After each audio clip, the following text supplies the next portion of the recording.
How do you find reliable sources? Where do you go to research witchcraft? How do you know who to trust and what seems real and what makes sense? How do you discern? Let's talk about it.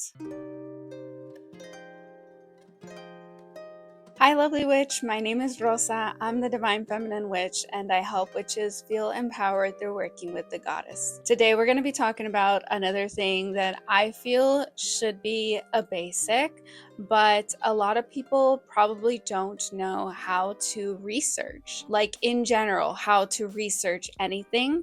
And then on top of that, when it comes to witchcraft, it's really hard to discern what is a reliable source and what isn't. So I'm going to be giving you some tips that will hopefully help you out, help you grow your knowledge in the occult. First, I'm going to be breaking down a simple guide on how to research, and then I'm going to be giving you some personal tips on how to find good resources as far as occult knowledge. Hopefully, this isn't another long one. I know I've been giving you guys some really long ones, but once I start chatting about a specific topic, I get into it.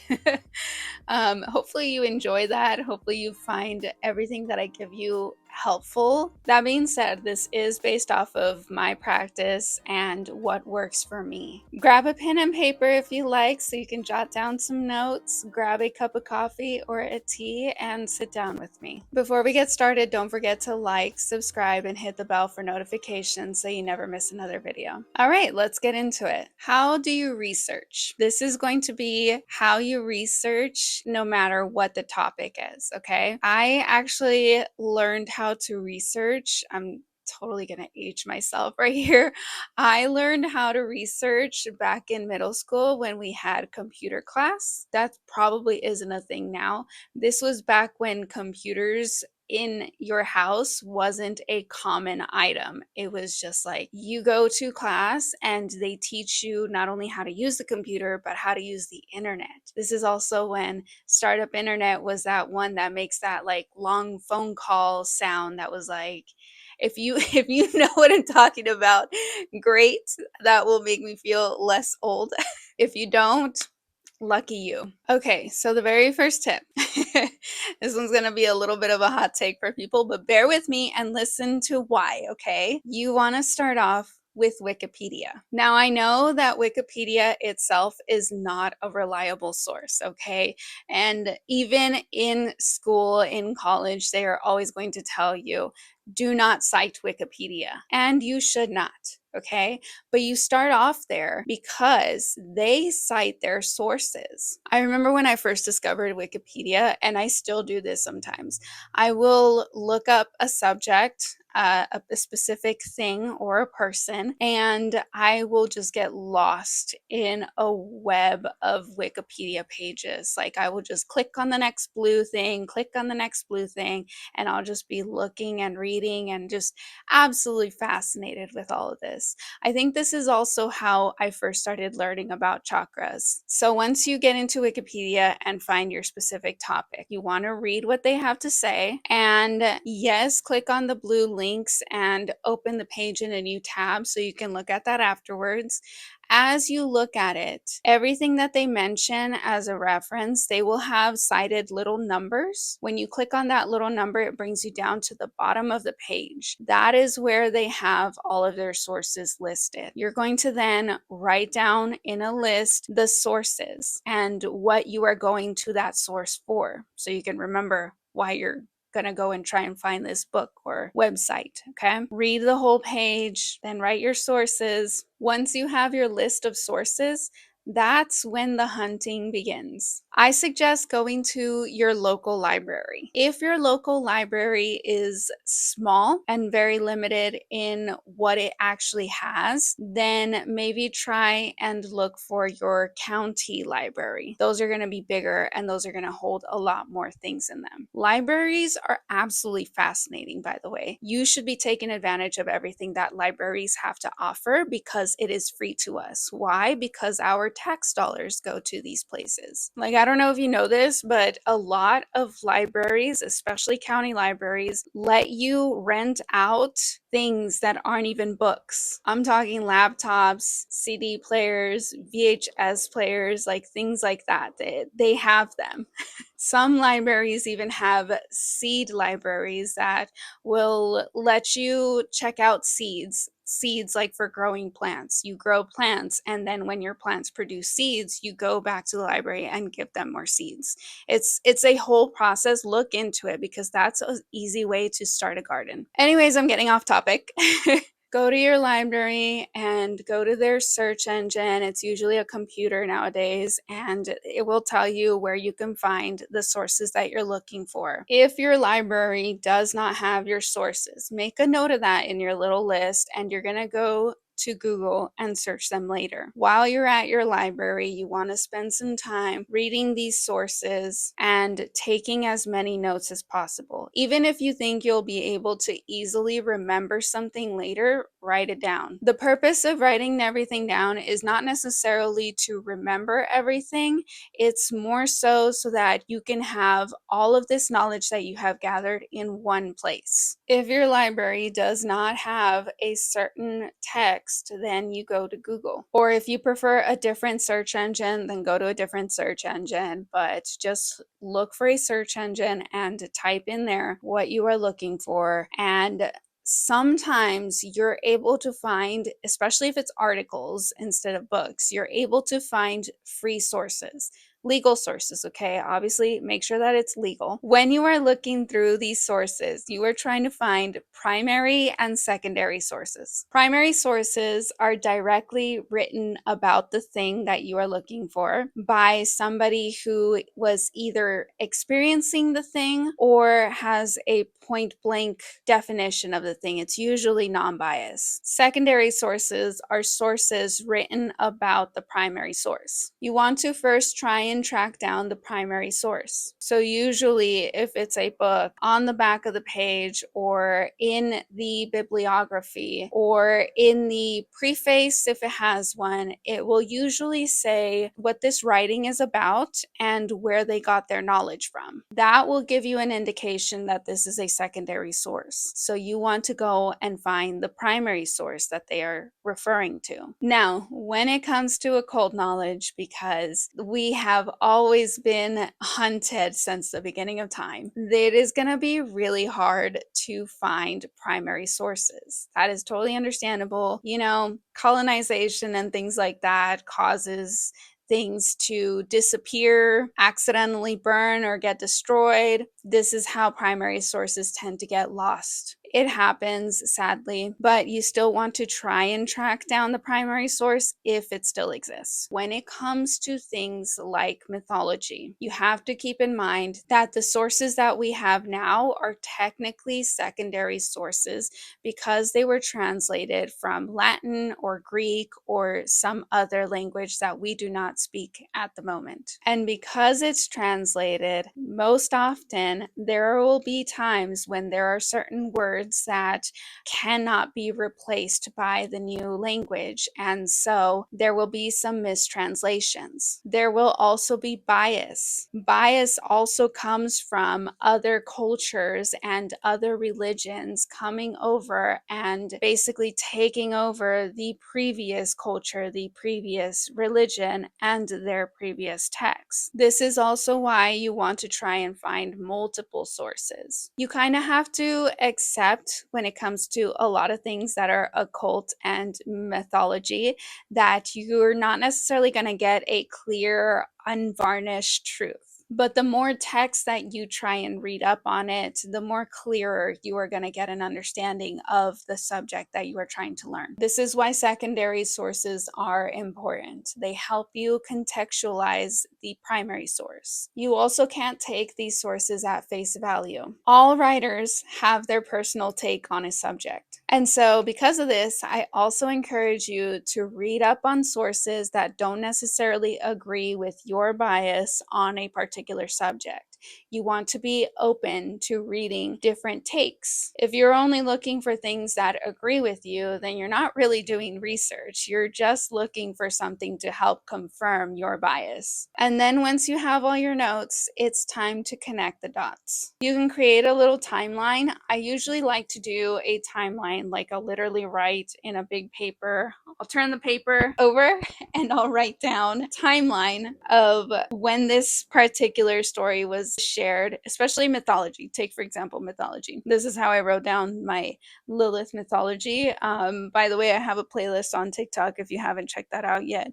It's the Lilith mythos. I might redo that one because I was very drained during that week that I decided to do that one, and you could tell. I feel like, well, I can tell that I seem very tired when I was talking through those. Anyways, what I did, because Lilith has so many different stories that come from so many different cultures and regions, I literally wrote a timeline down, exactly where each story came from, what time period it came from, and what were the sources. And then this kind of helps me fill in the blanks. And you can do this for any subject, anything that you want to learn about. If you want to learn about astrology, it's always a good idea to learn about the history of astrology. Where did it come from?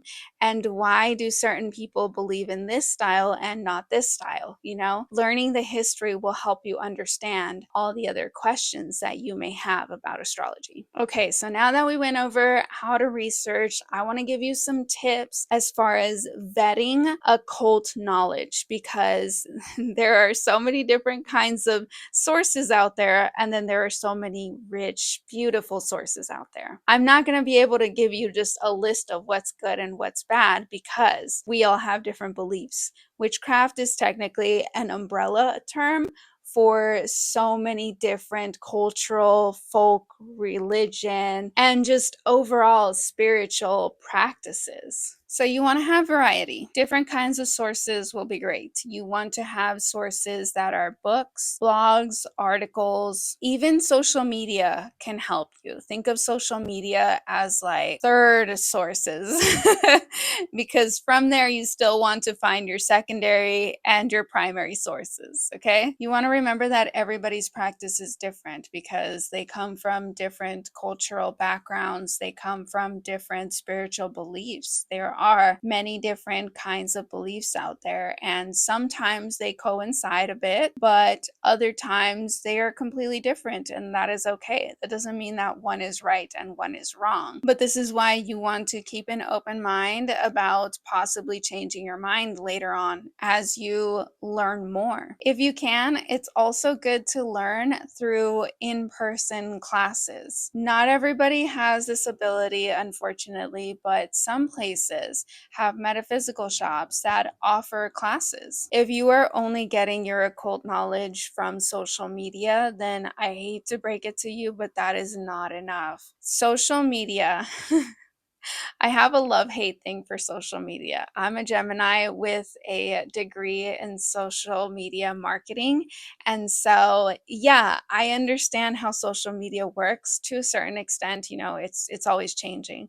But because of that, I know that they can't exactly give you all the information. And because of trying to grasp attention span, people have to make things so dramatic sometimes that also tends to spread misinformation. And so when you find something out through social media, it's always good to vet that source. Figure out what they said, go to other people on social media, sure, go on there and ask them about that topic, about whatever was mentioned, and then cross-reference them. And then from there, you can go to Google or whatever other search engine you like and search it up. If there's a Wikipedia page, fantastic. Go there and then do the research steps that I gave you. You want to try and find the root of where this said information came from. You also want to keep in mind that different time periods have different types of information. Certain topics, especially in the occult world, go through different phases of popularity, just like fashion. There's a time when certain things are really popular to do, and so that is talked about a lot in that time period. And then later on, either that thing evolves or changes, or a completely new idea is introduced. And so that's the next topic that is mostly discussed. Occult books that were written in the 60s, the 90s, and the early 2000s are going to be very different from each other. So it's always good to try and find resources from different time periods so that you can get a better understanding of how this particular subject has evolved, and also what subjects were more popular back then and what's more popular now. You might relate more to what was popular back then, and that is okay too. This will also be a good way to see differences in a specific topic that was talked about back then and is talked about now. Compare the differences, and that'll help you see what part of that particular topic is still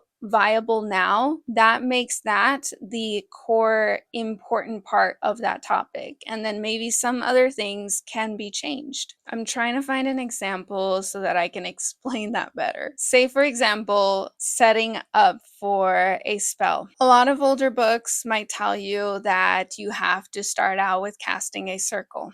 Casting a circle is very much ceremonial magic, high magic type of thing. That's the type of magic that has a very specific structure. And Wicca has also kind of developed their own version of casting a circle. It's a little bit different. I've looked at differences. Maybe it's the same for some people. I don't know, because I don't practice either of those magics. I'm an intuitive witch and I just go with the flow kind of thing. And there are a lot more intuitive witches now, eclectic witches, some people call them, and they write books as well, and they don't mention anything about casting a circle. But if you try and look into how to cast a circle, then maybe that does work for you, and that is great. The only way you're going to find that out, though, is if you try and read up on it. What actually is it, how to do it, and then practice it. And then you have to discern for yourself, does this work for me? Another thing that I think is important is to check the authors. This is especially important in the age of AI. You guys would be surprised. I am very familiar with AI because of my social media marketing degree and because of the types of jobs that have been offered to me. There is a lot of companies out there, way longer than AI has been popular. There are a lot of companies out there that have been using AI in the background. And so I had to learn up on it. Now, I'm only going to bring this up quickly because talking about AI in occultism is kind of a popular topic on social media right now, particularly on TikTok. I don't think you should be using AI. Period. I don't. I know that sadly there are so many companies that are using it that makes it kind of unavoidable, but you specifically using it for your witchcraft, I don't think you should be using it at all. There are some people that will tell you, yeah, you can use it for this type of thing, but don't use it for this type of thing. No, I'm telling you, my opinion, I don't think you should use it at all because of how damaging it is to Mother Earth. It is so draining, so bad for Earth. If you don't know about this, I suggest doing a quick little search, and you will see just how bad it is. Now, why does that matter? As witches, we work with Mother Earth. We work with nature. It's a big part of our practice. So it doesn't make sense to connect with nature now and then later on you're going to go and try and help endanger it. I feel like I'm getting a little heated about this. Let's try and do research on our own. You can do this. Also, another quick little thing about AI is that using that will take away from you building on your own knowledge. It will just deplete your ability of critical thinking. You can do it yourself. I know you can, and it will be better if you do it yourself. There are so many other reasons why it's bad to use it for your practice, but that is all I'm going to say on it for now. But the whole reason I brought up AI is because there are actually publishing agencies that aren't using actual authors. They are using AI, and they will slap a fake name on that book. And if you know anything about AI, you know that it is not a credible source. The types of spells that it makes up for you do not make sense half the time. And sometimes it actually makes up resources, it makes up information to fit whatever topic you are trying to make sense. When you see an interesting book, first of all, you want to figure out what the book is about, and then also look up the author. It's important to look up the author, not only because of the whole AI issue, but also because this will give you an idea of who the author is as an actual person. Usually they'll have some kind of website, a blog, or at least some kind of social media presence. For the most part, they will have at least one of those things. And this will give you an idea of who they are in their community. Depending on how much of themselves they share on social media, this will also give you an idea of their values, of their specific practice, and if you agree with their values and their practice and their beliefs. Now, even then, just because you don't necessarily agree with someone doesn't mean that you might not learn something from their knowledge, from what they write about. For example, I do have a couple of books that are Wiccan based. They're more on the Wiccan side, and I don't 100% agree with the books, but they are still extremely valuable to me. I have learned so much from them. Take, for example, the Complete Book of Correspondences. That book I thoroughly enjoy. I think I've mentioned it to you guys a couple times now, but it does have some Wiccan stuff in there, and that is what I don't necessarily agree with it. And because it's catered to a bigger audience, where it says it's witchcraft and Wicca, and I forget exactly what it says, but because of that, it doesn't share certain types of correspondences that I wish I knew of, and then I had to go buy a different book for that. I'm talking about hexes and curses, if you didn't catch up on that. Those aren't Wiccan friendly. Looking up the chosen path of who is sharing the information will help you understand more of that particular subject, and will help you understand if that is something that actually works for you or if it doesn't. You want to make sure that your sources are giving realistic information. I have seen a book that randomly gave a spell on how to turn into a wolf, and it gave no context, no explanation, or nothing. It didn't say that it was pretend, it was interesting. And I was like, yeah, that book's not for me. Closed it back up, put it back on the shelf. I also recently got a book on animism. And in this book, he talks about shape-shifting, but he emphasizes that it's not literal shape-shifting. It is a type of mental shape-shifting. And so that's what I mean. Realistic versus non-realistic. I would love a spell on how to turn into a mermaid, but that is unrealistic. You want to consider recommendations. How often is a book recommended? And just because it's recommended a lot doesn't necessarily mean that it's a good resource. You want to ask the person why they are recommending this.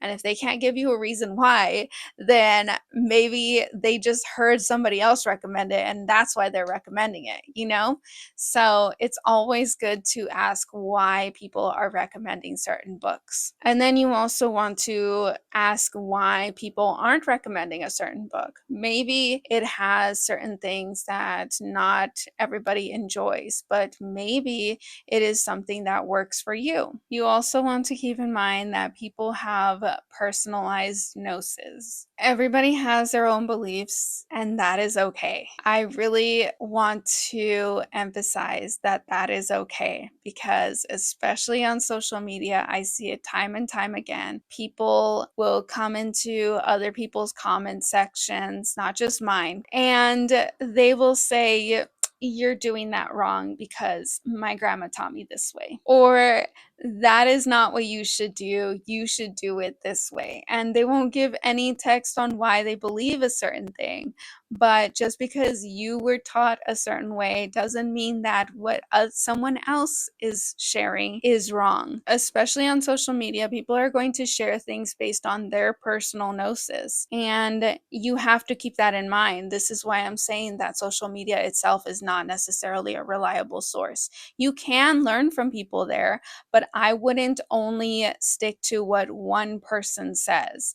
I would learn how to do a particular type of spell many different ways, or a particular type of ritual many different ways, and see which way works best for you. Most of the time, when people are sharing things on social media, they are sharing based on their personal gnosis, and it is up to you to decide if that works for you in your practice. You're only going to know if you actually try and practice it yourself. When it comes to closed practices, you are only going to know for certain if something is a closed practice if you do the research behind it.